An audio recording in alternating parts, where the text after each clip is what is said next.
وعليكم السلام ورحمة الله وبركاته. خالد كيف الحال؟ موسى عبد الولي، السلام عليكم جميعا.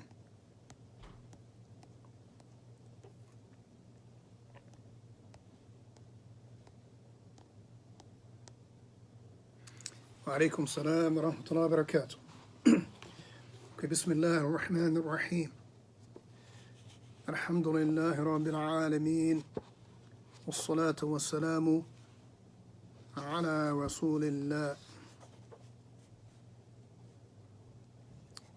Okay, I believe yesterday we covered the shurut, the conditions of the salah. And today we're going to move forward to, like we mentioned, the arkan, the wajibat, and the sunan. Ali. The arkan, the wajibat, and the sunan. The pillars, the obligations, and the sunan.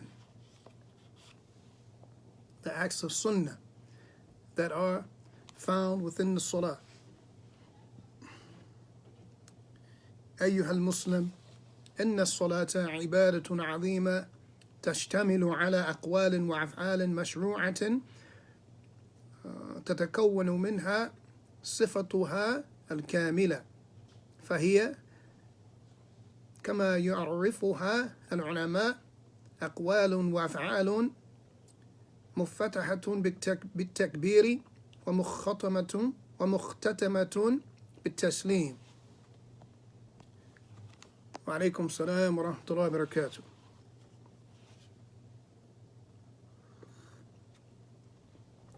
Okay, so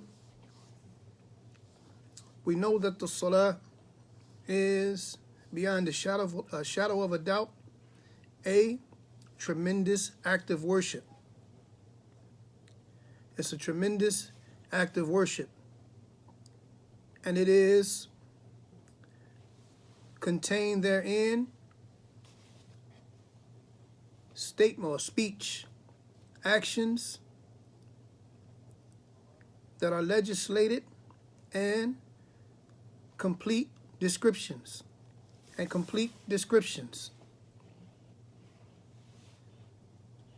And in it, just as the ulama have helped us to understand, statements and actions that begin with the takbir and they end with the taslim, meaning the salah, it begins with the takbir and it ends with taslim. Wa alaykum salam wa rahmatullahi wa barakatuh. هذه الأقوال والأفعال ثلاثة أقسام. And these statements and actions, they are of three types or three categories. أركان وواجبات وسنن. Pillars, obligations, and sunnah acts. فالأركان إذا ترك منها شيء بطلت الصلاة سواء كان تركه عمدا أو سهوا، أو بطلت الركعة التي تركه منها وقامت التي تليها مقامها كما يأتي بيانه. نعم. So the pillars. Wa alaykum salam wa rahmatullahi wa barakatuh. So the pillars of salah, if any of them are left off, then the salah will be rendered invalid. The salah will be rendered invalid, whether it was done intentionally or out of neglectfulness or forgetfulness, or the particular rak'ah, the particular unit of prayer that this action was left from, then the one after it will come and take its place. And this clarification will come later, inshallah. والواجبات إذا ترك منها شيء عمدا بطلت الصلاة وإن كان تركه سهوا لم تبطل ويجبره سجود السهو. And as far as the wajibat, the obligations in the prayer, if anything from them are left off intentionally, then it will render the salah invalid. And if it is left off out of forgetfulness, then it doesn't. Lam tabtul. It doesn't render the salah invalid. It doesn't invalidate the prayer. And the person who does it, then they will have to make the sujood, the sajda, as-sahu, the prostration for forgetfulness. والسنن لا تبطل الصلاة بترك شيء منها لا عمدا ولا سهوا لكن ينقص هيئة الصلاة بذلك. The acts of sunnah, the sunnah actions in the salah, if something from them is left off, it doesn't render the salah null and void, whether it was done intentionally or out of forgetfulness. But it takes away from the perfection of the prayer. It takes away from that which we know to be from the actions of the Prophet ﷺ in the salah. والنبي صلى الله عليه وسلم صلى صلاة كاملة بجميع أركانها وواجباتها وسننها وقال صلوا كما رأيتموني أصلي. And the Prophet ﷺ, he used to pray the salah completely, with all of his pillars, his conditions, his pillars, his obligations, and his sunnah. He never used to leave off anything from the salah. He used to pray it in its complete manner, in its complete form, with all of its pillars, obligations, and acts of sunnah. And he says, sallallahu alaihi wasallam, Sallu kama ra'aytumunni usalli. Pray as you have seen me pray. And this is a very important point, and we're going to keep mentioning it. Pray as you have seen me pray. القسم الأول أركان الصلاة 14 وهي كما يلي. So the pillars of the salah are 14. There are 14 pillars. Okay, we're going to cover, inshallah, 14 pillars. أركان الأول القيام في صلاة الفريضة. قال تعالى وقوموا لله قانتين. وعليكم السلام ورحمة الله وبركاته بلا. وفي حديث عمران مرفوعا صل قائما فإن لم تستطع فقاعدا فإن لم تستطع فعلى جنب. فدلت الآية والحديث على وجوب القيام في الصلاة المفروضة مع القدرة عليه. The first the first pillar is standing in the obligatory prayers. Standing. And Allah subhanahu wa ta'ala, He says, and stand for your Lord. Stand for your Lord. When you pray, stand for, now, obediently. وفي حديث عمران that is مرفوع, he said, sallallahu alaihi wasallam, pray standing. Pray standing. And if you are not able to, then sitting. And if you are not able to, then on your side. And this ayah and hadith, they point to the obligation of standing in the obligatory prayers for one who is capable. For one who is capable.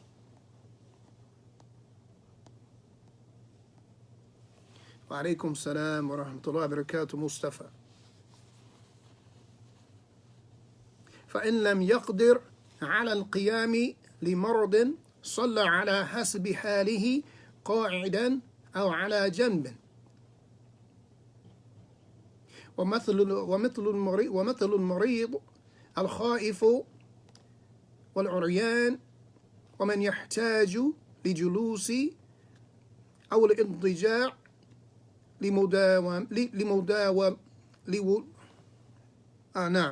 لمداواة تطلب عدم القيام، وكذلك من كان لا يستطيع القيام لقصر سقف وقفه ولا يستطيع الخروج، ويعذر أيضا بترك القيام من يصلي خلف الإمام الراتب الذي يعجز عن القيام، فإذا صلى قاعدا فإن من خلفه يصلون قعودا تبعا للإمام يعني لإمامهم، لأنه صلى الله عليه وسلم لما مرض صلى قاعدا وأمر من خلفه بالقعود. Now, so if one is not able to stand because of a sickness, then that person will pray in the state in which they're in, whether it's sitting or lying on their side. So an example of one who is sick, or ومثل المريض, or like one who is sick, or similar to one who is sick, the one who is afraid, the one who prays out of fear, or the one who is naked, and the one who is in need of sitting or lying down because of some sort of a treatment that necessitates or that enables him from standing. And likewise, the one who is not able to stand because of a low ceiling, because the ceiling is low. There's a low ceiling and he's not able to leave. And there's also an excuse. One is also excused who leaves off standing because he prays behind an imam, a regular imam who is incapable of standing. And if he prays sitting, then those following him should also pray sitting. And this is following their imam, because the imam was made what? To be followed. Because the Prophet ﷺ, when he was sick, he prayed sitting, and he ordered those praying behind him to also sit.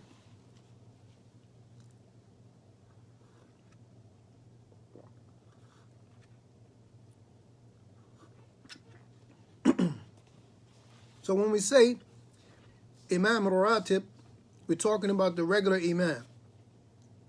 The regular imam who is the imam of a particular masjid, and he has a condition which makes him have to sit down. It's his right to lead the prayer. He's the imam. He's the one who knows the most Quran, because this is actually the hukum.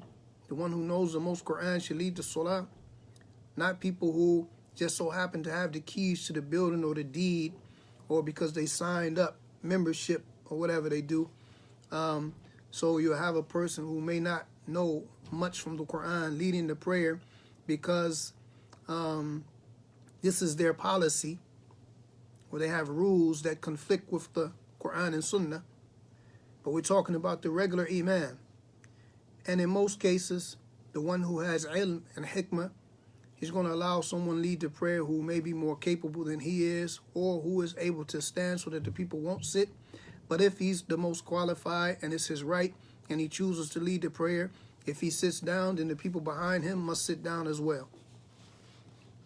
وَالصَّلَاةُ النَّافِلَةُ يَجُوزُ أن تصلى قياما وقعودا فلا يجب القيام فيها لثبوت أن رسول الله صلى الله عليه وسلم كان يصليها أحيانا جالسا من غير عذر. وعليكم السلام ورحمة الله وبركاته. Anisa Jamal. And so the optional prayers, it is permissible that they be prayed standing or sitting. And it's not a must that you pray standing therein, because it's been authentically established on the Prophet ﷺ that he used to pray sitting, sometimes in the optional prayers without any excuse. Without any excuse. والركن الثاني تكبيرة الإحرام في أولها.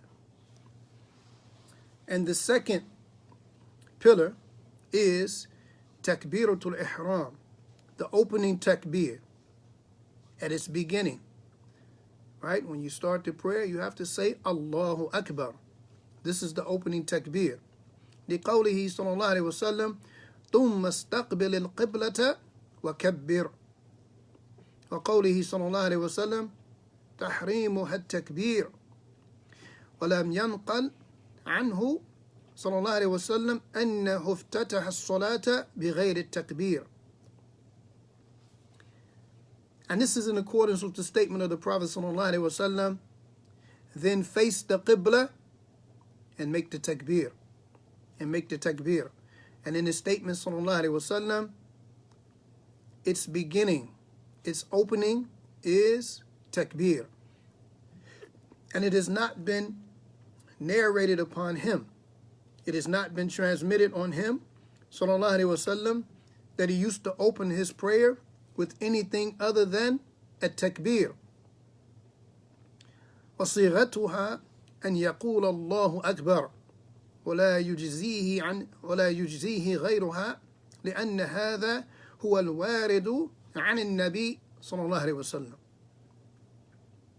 And the way that it's done is by simply saying Allahu Akbar. And anything other than that is not permissible, because this is what has been narrated on the Prophet sallallahu alaihi wasallam. الركن الثالث الركن الثالث قراءة الفاتحة لحديث لا صلاة لمن لم يقرأ بفاتحة الكتاب. The next pillar is, number 3, the recitation of Surah Al-Fatiha. And this is in line with the hadith that there is no salah for the one who does not recite the opening of the book, meaning the first chapter of the Quran, which is Surah Al-Fatiha.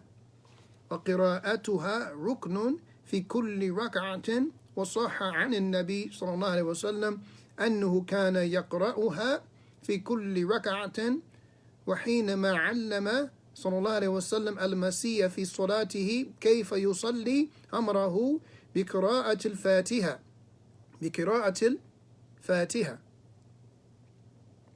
And reciting Fatiha is a pillar in every rak'ah. In every rak'ah.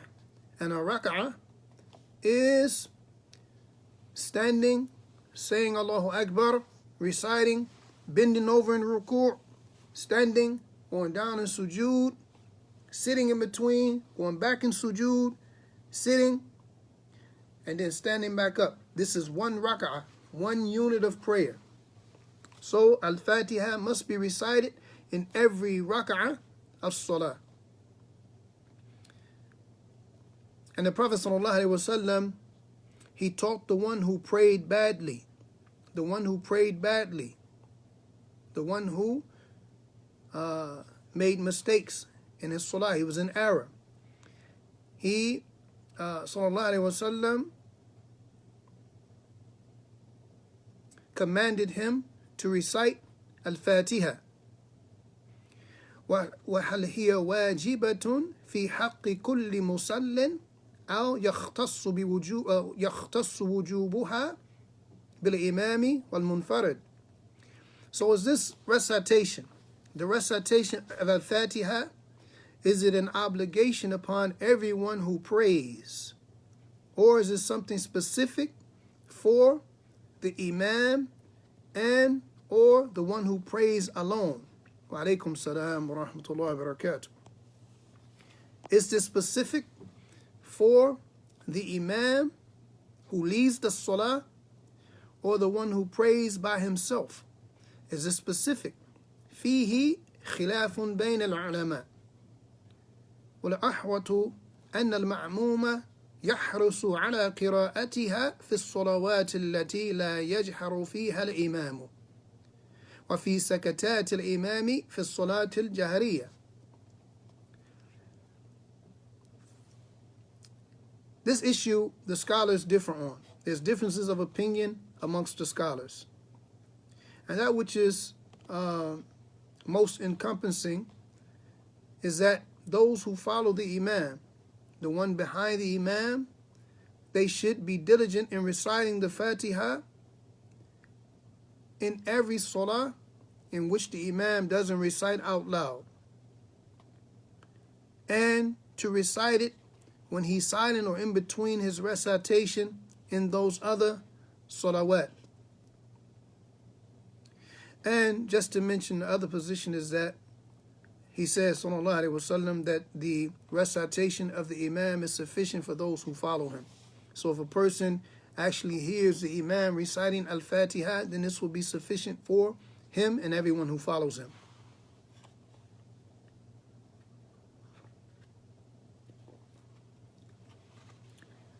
الركن الرابع الركوع في كل ركعة. And the fourth pillar is ruku', bending, bowing in every rak'ah. لقوله تعالى يا أيها الذين آمنوا اركعوا واسجدوا.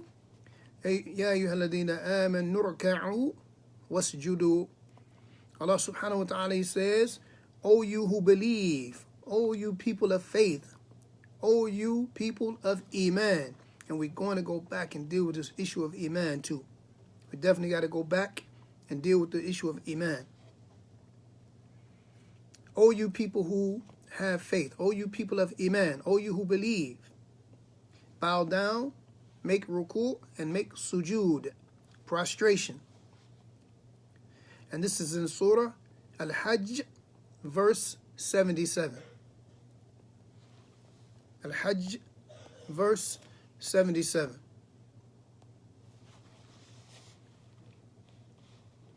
وقد ثبت الركوع في سنة الرسول صلى الله عليه وسلم فهو واجب بالكتاب والسنة والإجماع. And it has been authentically established, this ruku' in the sunnah of the Prophet صلى الله عليه وسلم, and it is wajib. It is wajib according to the Quran, the sunnah, and consensus, and scholarly consensus. The head of those scholars who came together consensually are the Sahaba, Ridwanullahi alayhim. Wa alaykum salam wa rahmatullahi wa barakatuh latifa. وهو في اللغة الانحناء والركوع المجزي من القائم هو أن ينحني حتى تبلغ كفاه ركبتيه إذا كان وسط الخلقة، أي غير طويل اليدين أو قصيرهما، وقدر ذلك من غير وسط الخلقة. والمجزي من الركوع في حق الجالس مقابلة وجهه ما وراء ركبتيه من الأرض. Okay, and in the language, the linguistic meaning of ruku', it means to bow. It means to bow, to bend at the waist.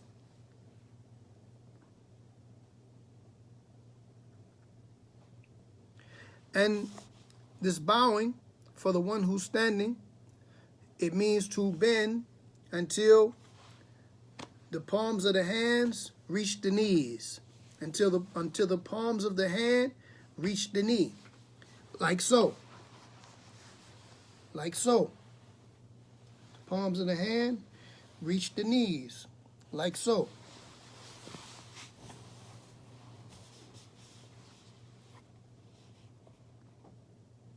And if the person was sort of medium built, not too tall, with short arms, then they would go down as far as they can go while keeping the back straight. And this is, or as it relates to the one who is sitting, then this person should lower the head. A person who prays sitting should simply lower the head until it lines up with the knees, right? Lower the head. You find people doing a lot of different things when they try to make ruku' and make sujood, like putting the hands out and imitating earth. And this has not been legislated, and Allah knows best.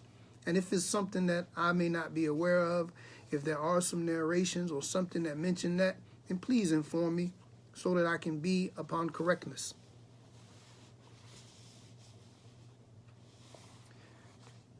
الركنان الخامس والسادس الرفع من الركوع والاعتدال واقفا كحاله قبله. And the fifth and sixth pillars are raising up from ruku' and straightening out and standing the way that he stood before ruku'. So a person coming up from ruku' until his back is straight and he's standing the way that he stood before ruku'. لأنه صلى الله عليه وسلم دوام على فعله وقال صلوا كما رأيتموني أصلي. And this is because the Prophet صلى الله عليه وسلم, he used to always do this. And he said, once again, pray as you have seen me praying. الركن السابع السجود. And the seventh pillar is sajda, is the prostration. وهو وضع الجبهة على الأرض ويكون على الأعضاء السبعة في كل ركعة مرتين لقوله تعالى واسجدوا وللأحاديث الواردة في أمر النبي صلى الله عليه وسلم به وفعله له وقوله صلوا كما رأيتموني أصلي. And the sujood is by placing the forehead, the face down upon the floor or whatever you pray on. And this is done with the 7 bones, the 7 parts, forehead, nose, is what touches the floor. And we're going to come to, I don't want to jump the gun because I think we're going to mention that in a second. And this is done twice. It's done twice in every rak'ah. It's done twice in every rak'ah. Allah subhanahu wa ta'ala says, and prostrate. And the hadith that have been narrated wherein the Prophet sallallahu alaihi wasallam commanded with it and his actions with it. And his statement, once again, pray as you have seen me pray. فالأعضاء السبعة هي الجبهة والأنف واليدان والركبتان وأطراف القدمين فلا بد أن يباشر كل واحد من هذه الأعضاء موضع السجود وحسب الإمكان. And these bones that we mention, these 7 places on the body that we mention, they are the forehead and the nose. So the forehead and the nose must touch the ground, as well as the 2 hands must touch the ground. The 2 knees must touch the ground. And this part of the foot, which is the ball of the foot and the bottom of the toes, should touch the ground. 2 knees, 2 feet, 2 hands, 1 face.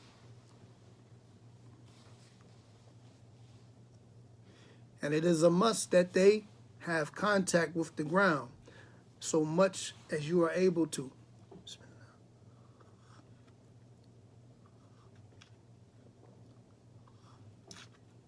It's also from the sunnah to take 3 sips. I take 3 sips. And I had a wise guy come on here one day. And Allah got us and him. I don't know what you see, but it may appear that I'm using my left hand because the camera is turned around. But in fact, I'm using my right hand. It's not permissible to drink with your left hand, right? فَإِنَّ الشَّيْطَانِ يَشْرُبْ بِشِمَالِهِ. The shaitan, he drinks with his left hand. يأكل بشماله ويشرب بشماله ويأخذ بشماله ويعطي بشماله. He gives with his right hand, he takes with his, he gives with his left hand, he takes with his left hand, he eats with his left hand, and he drinks with his left hand. So, this is my right hand, and it's a must that we eat, drink, give, and take with our right hand. Because shaitan, he does it with his left.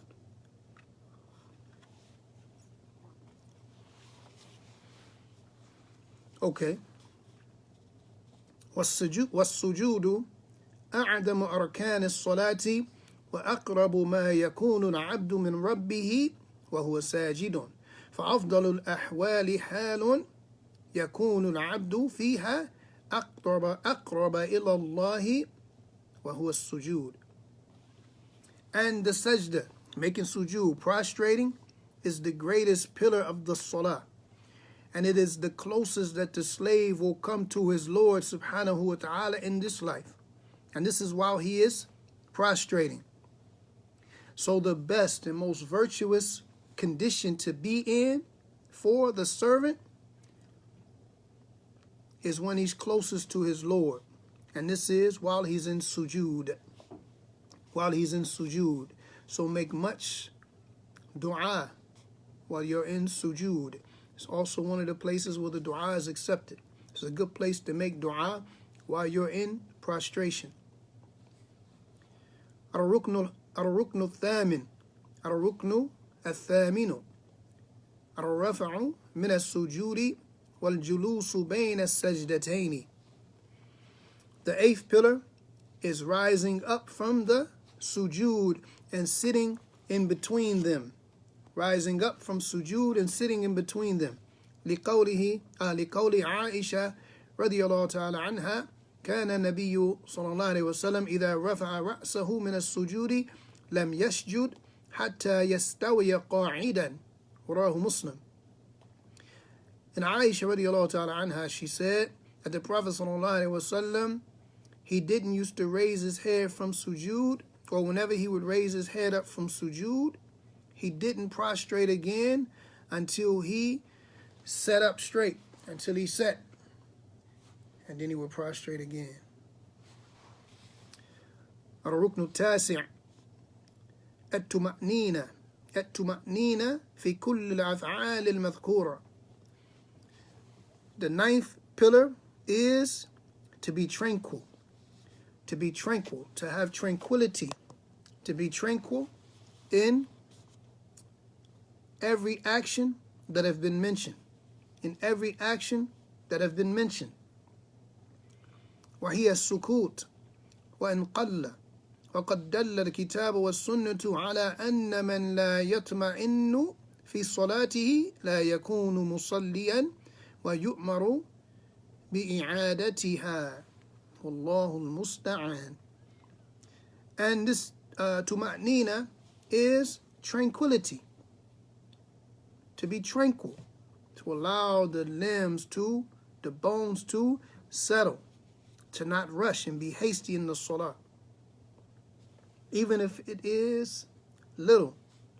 And the Quran and Sunnah, they both indicate this. They are indicative of the fact that one should be tranquil, right, in his salah. And if he is not, then he's not actually praying, and he's ordered to go back and repeat his salah. الركنان العاشر والحادي عشر التشهد الأخير وجلسته.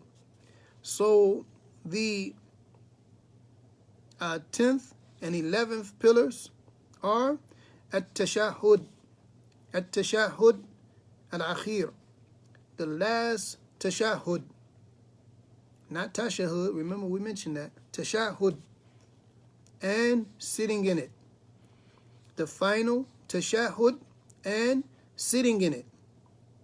وهو أن يقال أو هو أن يقول التحيات لله والصلوات والطيبات إلى آخره.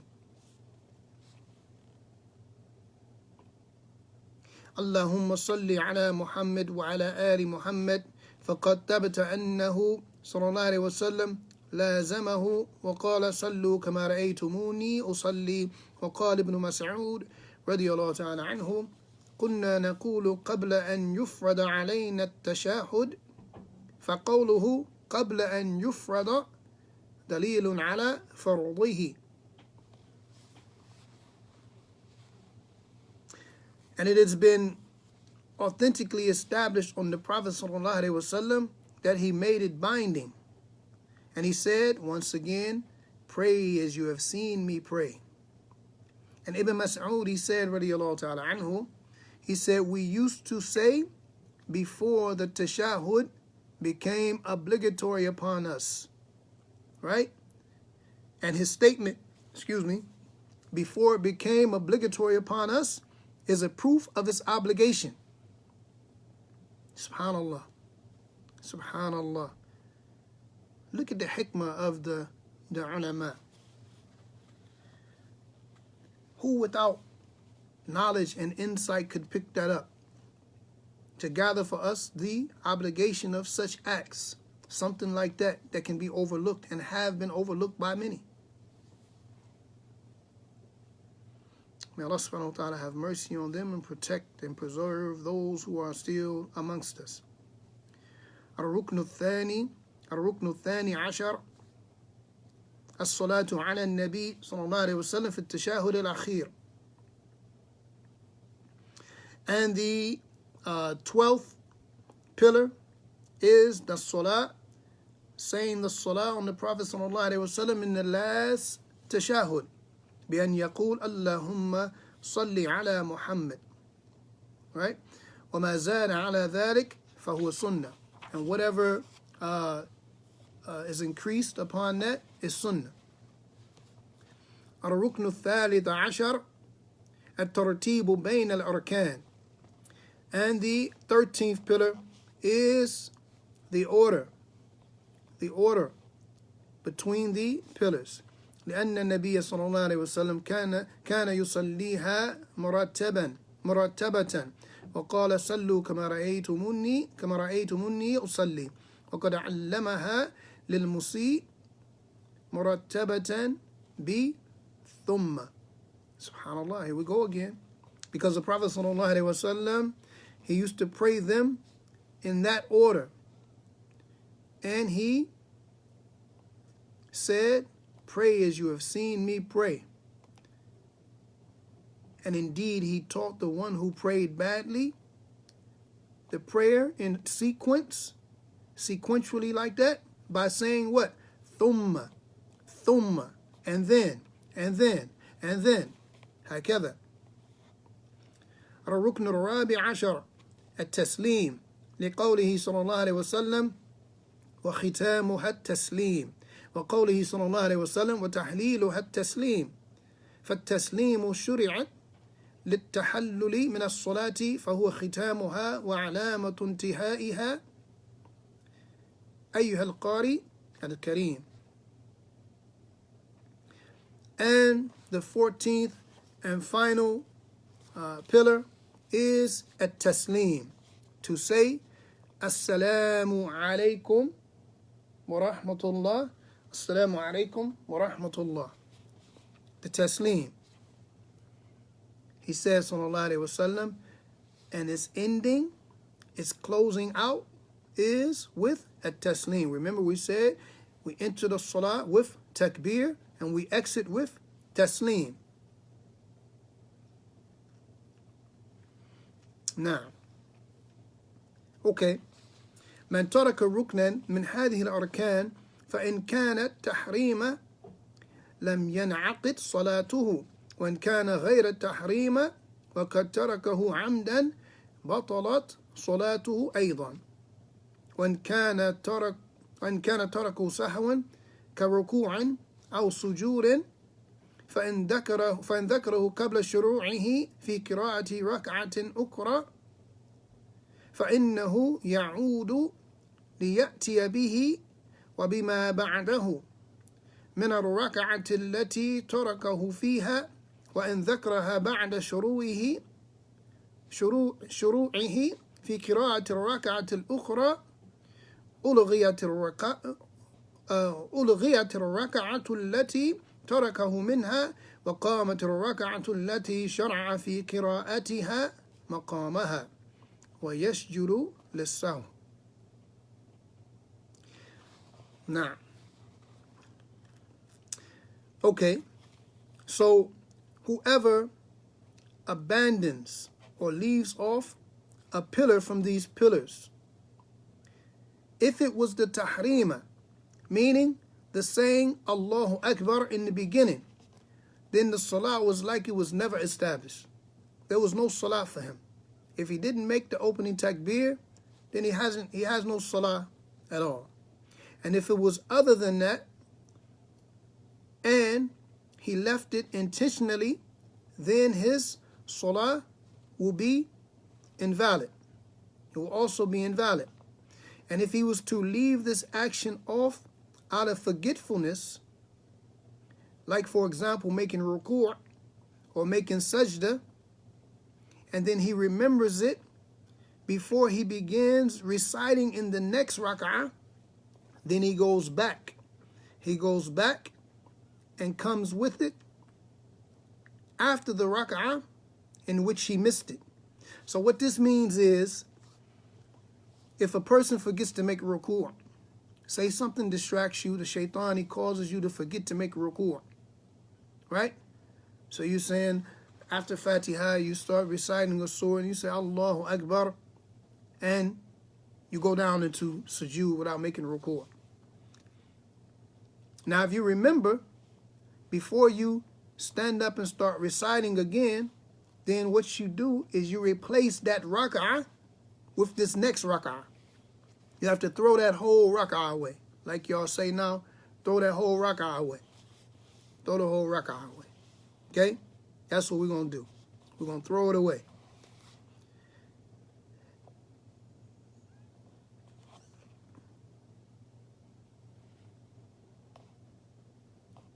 Now, and in this case, a person will make the prostration for forgetfulness.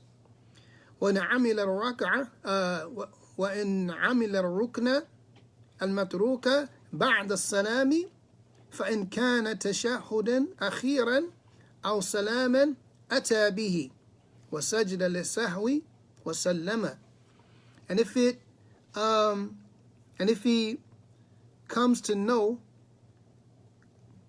of the pillar that was left after the salam, after he says taslim, if it was the last tashahhud or the salam, then he comes with it, he does it, what he missed, and he prays or he makes the two prostrations for forgetfulness.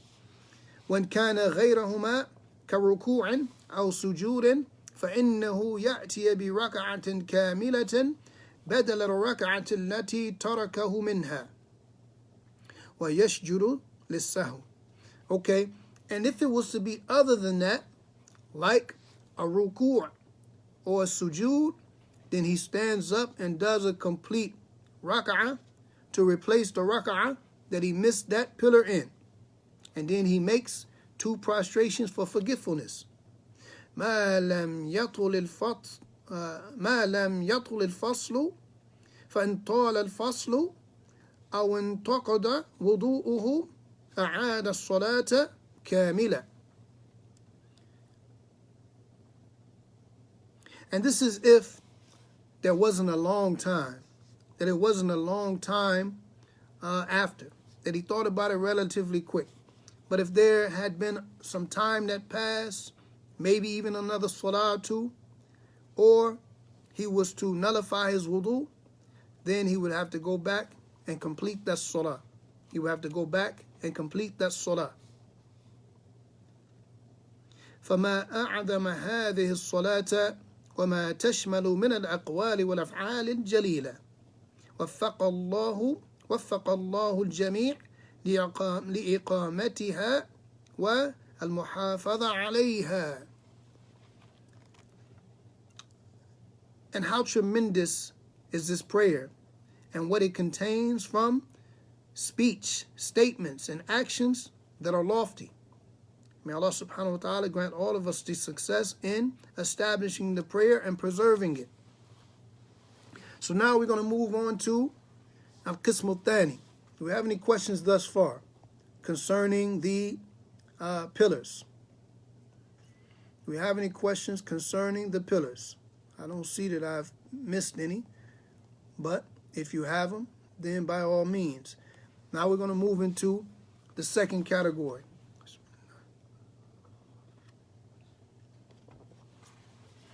And that is the wajibat. And they are 8.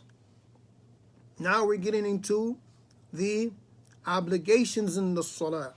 The obligations in the salah. Those things that are wajib. And remember, pillars are something that establishes, that holds something in place. You lose a pillar, that thing will crumble, that thing will fall. We talked about the things that make the salah null and void. Now we're going to go into the obligations of the prayer. الأول جميع التكبيرات التي في الصلاة غير تكبيرة الإحرام واجبة فجميع تكبيرات الانتقال من قبيل الواجب لا من قبيل الركن. Okay, in the first obligation, all of the takbirat, every time that you say Allahu Akbar in the salah that are other than the takbiratul ihram, all of them are wajib. So every Allahu Akbar after the first takbir, these are all wajib. And these are the takbir of moving from position to position. They are all wajib and they're not from the arkan. Number 2, التسميع أي قول سمع الله لمن حمده سمع الله لمن حمده وإنما يكون واجبا في حق الإمام والمنفرد فأما المأموم فلا يقول. Okay, the second obligation is to say سمع الله لمن حمده, and this is for the imam and those who pray individually. The imam and those who pray individually, the one who is leading the prayer and the one who prays alone. As for the one who's following the imam, then he doesn't have to say it. الثالث التحميد أي قوله وعليكم السلام ورحمة الله وبركاته نكير قوله ربنا ولك الحمد ربنا ولك الحمد للإمام والمأموم والمنفرد لقوله صلى الله عليه وسلم إذا قال الإمام سمع الله لمن حمده فقولوا ربنا ولك الحمد. نعم. So the saying ربنا ولك الحمد for the imam, for the one who prays individually, and for those who follow the imam. And the Prophet says sallallahu alaihi wasallam, if the imam says سمع الله لمن حمده, then you say ربنا ولك الحمد. Number 4, قول سبحان ربي العظيم سبحان ربي العظيم في الركوع مرة واحدة ويسن الزيادة إلى 3 وهي أدنى الكمال وإلى 10 وهي أعلاه هي أعلاه.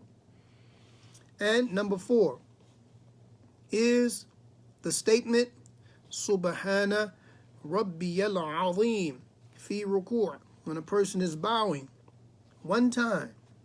This is what's wajib. And it is sunnah to increase it to 3.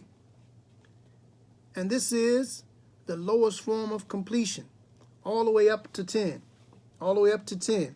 So if a person is praying and goes into ruku', then it's a must that he say Subhana Rabbiyal Azim at least one time. 3 is standard. Between 3 and 10. You can go from 3 to 10. 10 is the most that you can say. As-sadisu qawlu Rabbi ighfirli bayna sajdat. Al-khamis. Qawlu Subhana Rabbiyal A'la. Subhana Rabbiyal A'la. في السجود مرة واحدا وتسن الزيادة إلى 3. And saying Subhana Rabbiyal A'la in sujud maratan wahida, one time, and to increase it to 3 is sunnah. Just like in ruku'. Just like in ruku'. As-sadisu qawl Rabbi ighfirli bayna sajdataini maratan wahidatan wa tusannu ziyaratu ila 3. And to say Rabbi ighfirli in between the 2 prostrations. Allahumma ighfirli, anything that's been there legislated in that position. Wa alaikum salam wa rahmatullahi wa barakatuh. Ameen, ameen. Likewise, Larry. Luqman. Walillah alhamd. Number 7. التشهد الأول وهو أن يقول التحيات لله والصلوات والطيبات السلام عليك أيها النبي ورحمة الله وبركاته السلام علينا وعلى عباد الله الصالحين أشهد أن لا إله إلا الله وأشهد أن محمدا عبده ورسوله أو نحو ذلك مما ورد. And number 7 is the first tashahud. And that is that you say, and if you want to repeat after me so that you can hear it and say it, you can find it in your book of dua, the Fortress of the Muslim, the Citadel of the Believer, or something like that, Hisnul Muslim, or anywhere in Arabic, or transliterated. But it's when you sit down, you point your finger, you look at it, and you say, At-tahiyyatu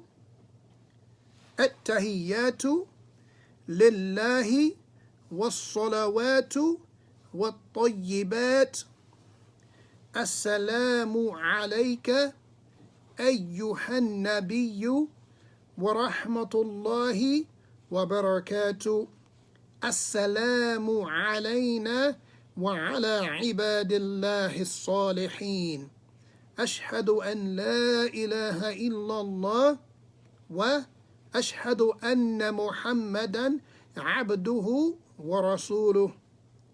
And you can go back to this recording and practice it.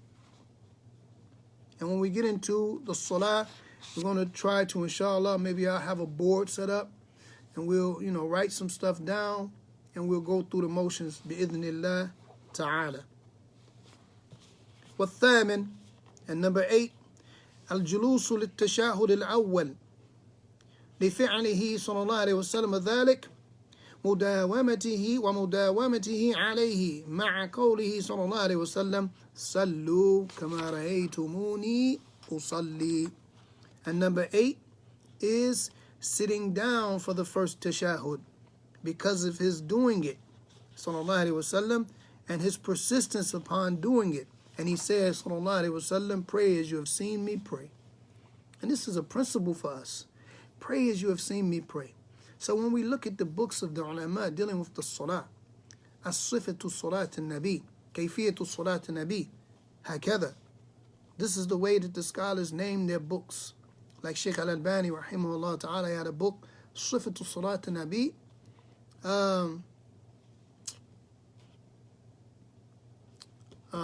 description of the prayer, the description of the Prophet's prayer, as though you're seeing it, as though you're seeing it from beginning to end, from beginning to end, as though you're seeing it, something like that. But that's what it basically means. The description of the Prophet's prayer from beginning to end, as though you're seeing it. So it's not a book of instructions per se, or demands, or do it this way without proofs and evidences. But it's a book of a description. It's as if you're watching the Prophet ﷺ pray. So it's a book telling you how the Prophet ﷺ prayed. Not telling you how to pray per se, but telling you how the Prophet ﷺ prayed, because what's the principle here? Pray as you have seen me pray. How can we pray the way that he prayed if we didn't see him pray? We didn't see him pray, but we see him pray when we read the description of his prayer. When we read the description of his prayer. Kayfiyatul Salah. How did the Prophet ﷺ pray? How was the Salah? How was it done?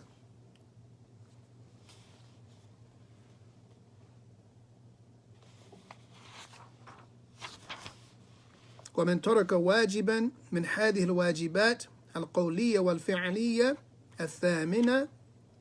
الثمانية متعمدا بطلت صلاته لأنه متلاعب فيها، ومن تركه سهوا أو جهلا فإنه يسجد للسهو، لأنه ترك واجبا يحرم تركه فيجبره بسجود السهو.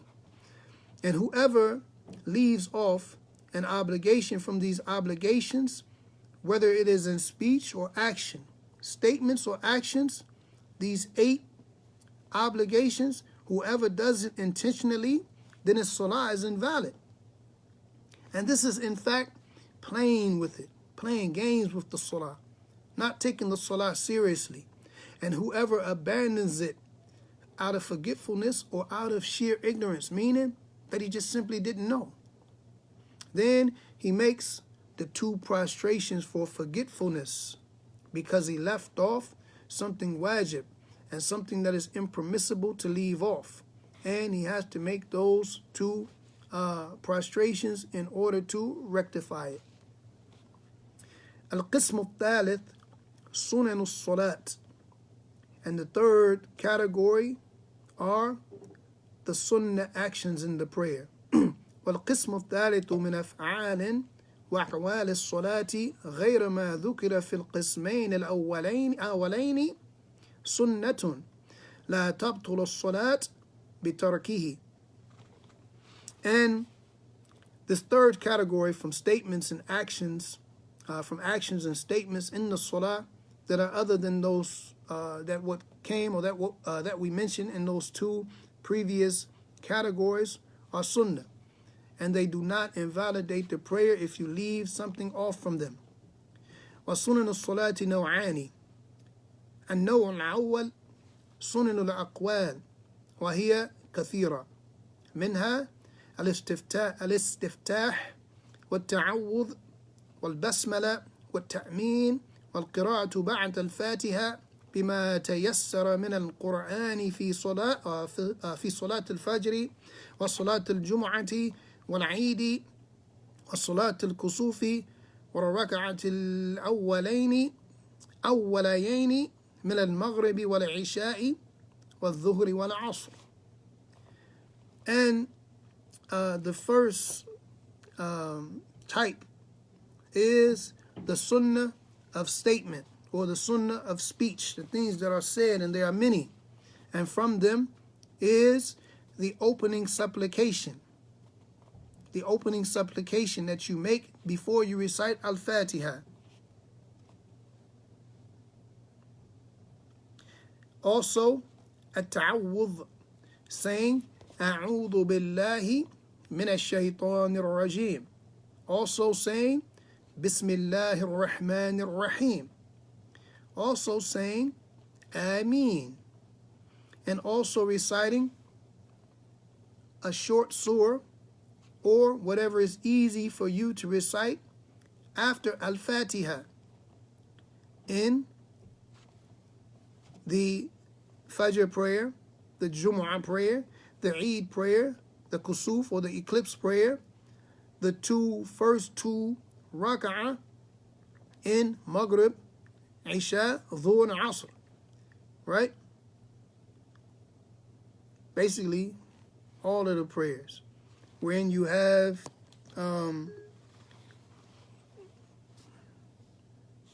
it is basically all of the prayers. Basically, the surah that is recited after Al-Fatiha is Sunnah. ومن سنن الأقوال قول ملء السماء وملء الأرض وملء ما شئت من شيء بعد قوله ربنا ولك الحمد وما زال على المرة الواحدة في تسبيح ركوع والسجود.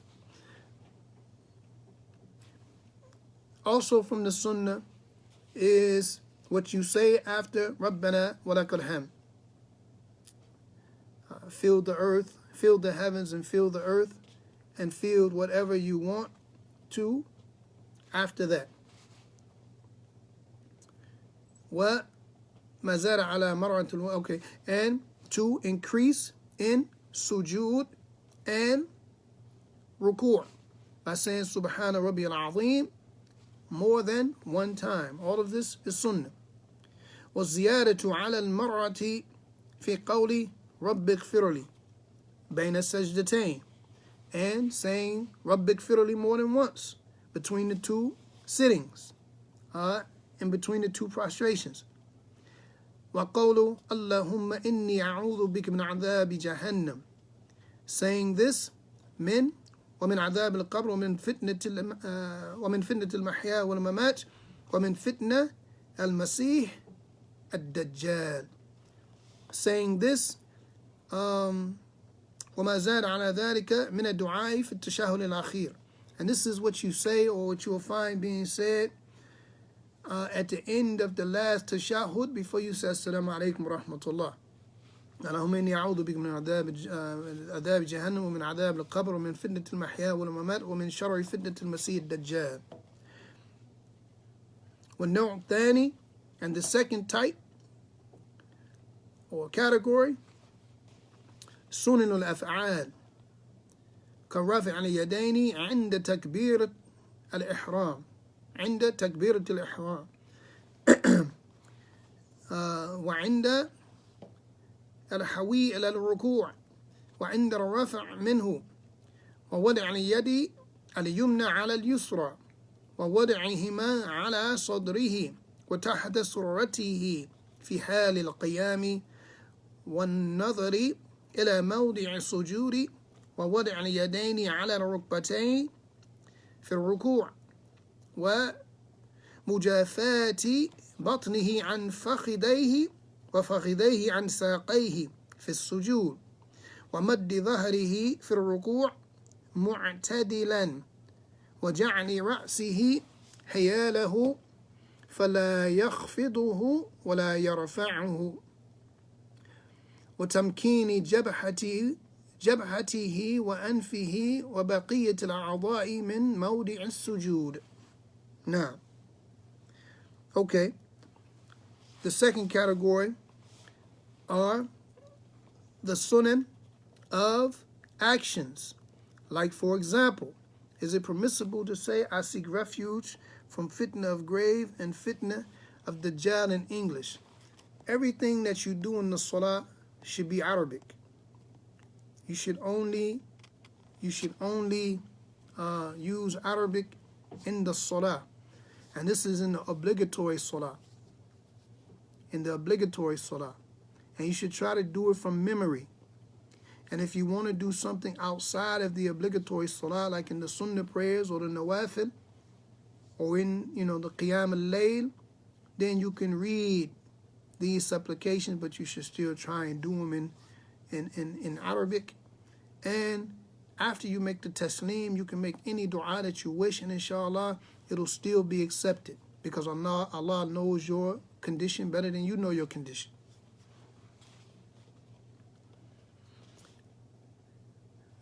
And then he mentioned the sunan of action.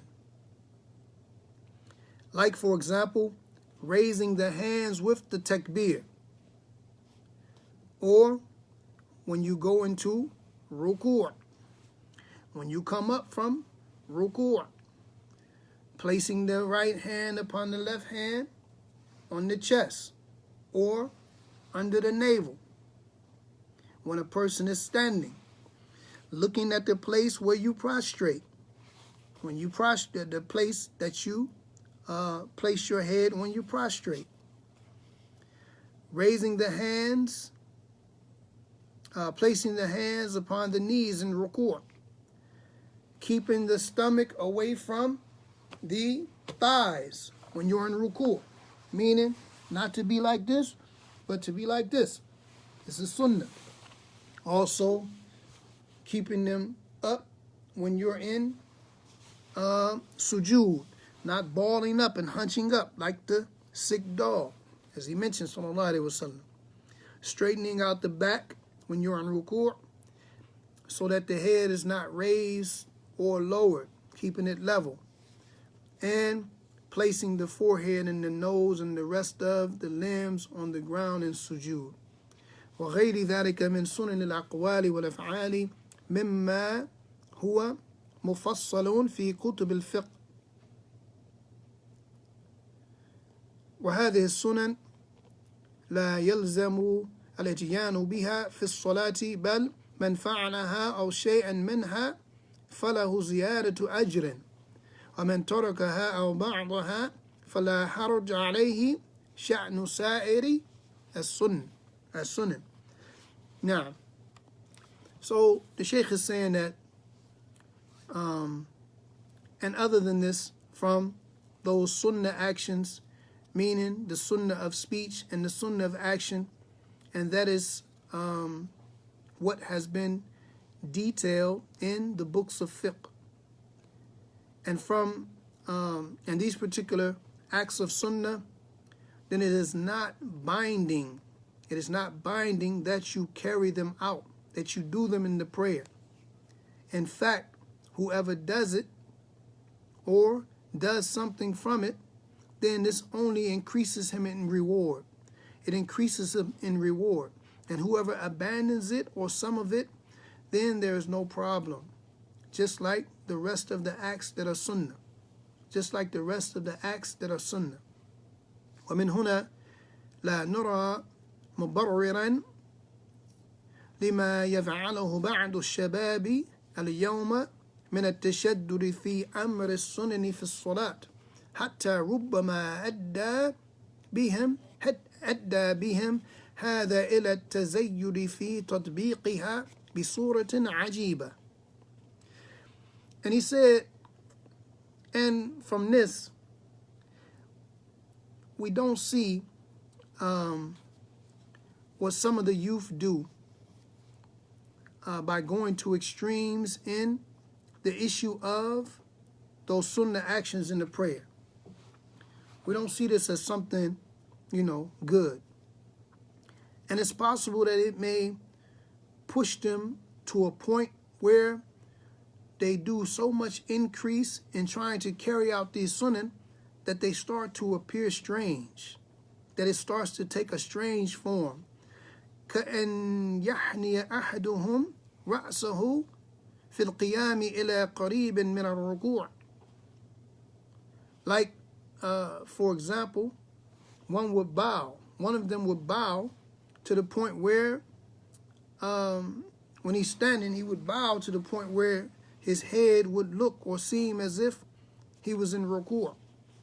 ويجمع يديه على طغرة نحره بدلا من وضعهما على صدره أو تحت سرته. Or he will pray to the point where he will place his hands all the way up here, like this. And I used to see this kind of stuff. The people want to be so much on the sunnah that they would almost be having the hands up in the throat area as opposed to on the chest or between the navel. because of what's understood by the ulama fiqh and what's considered a sadr in the salah, what constitutes what, and the narrations that mention below and slightly above the navel.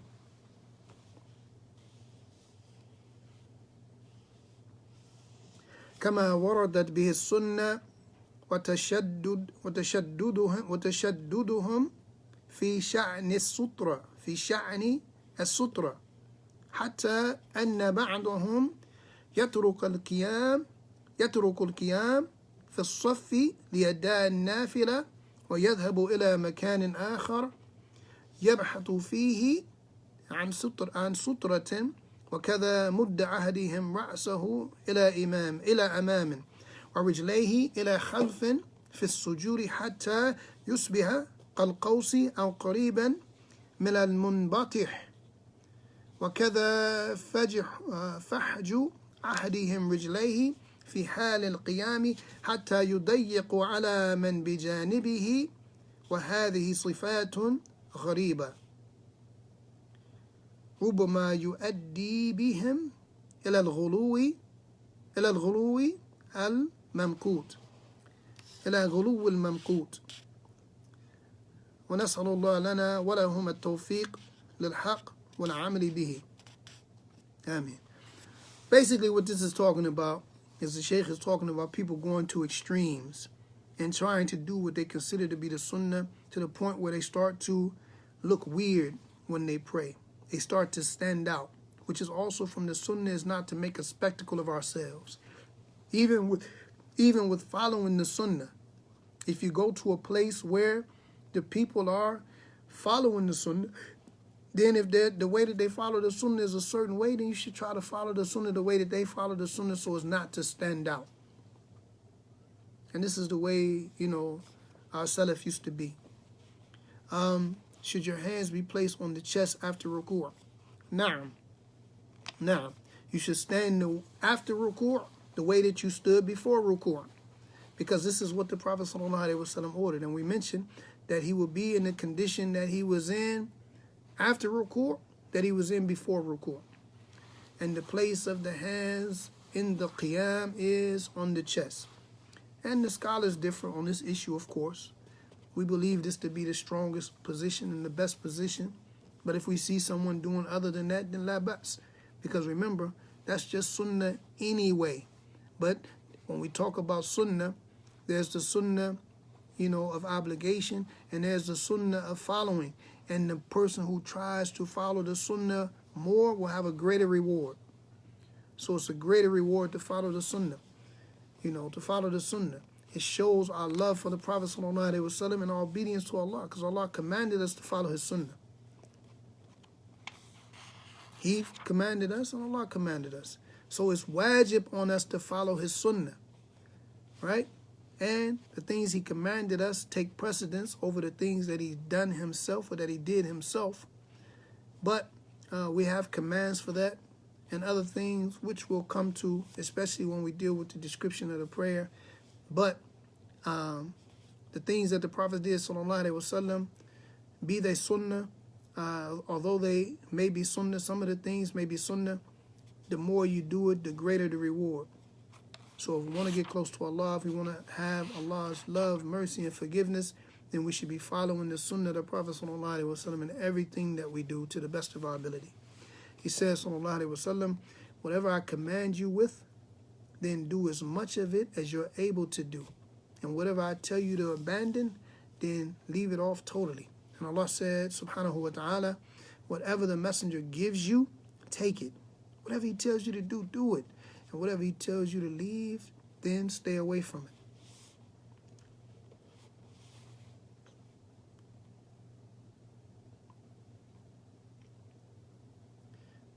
Now, inshallah. Inshallah, Abdul Wali.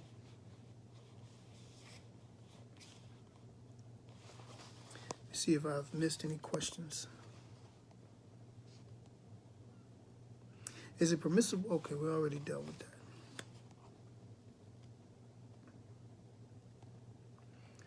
Okay, alhamdulillah, I don't see any questions.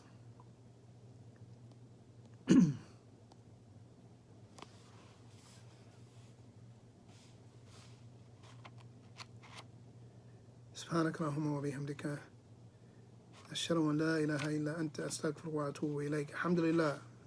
Of course, may Allah open our hearts and minds and allow us to absorb this information and to act upon it.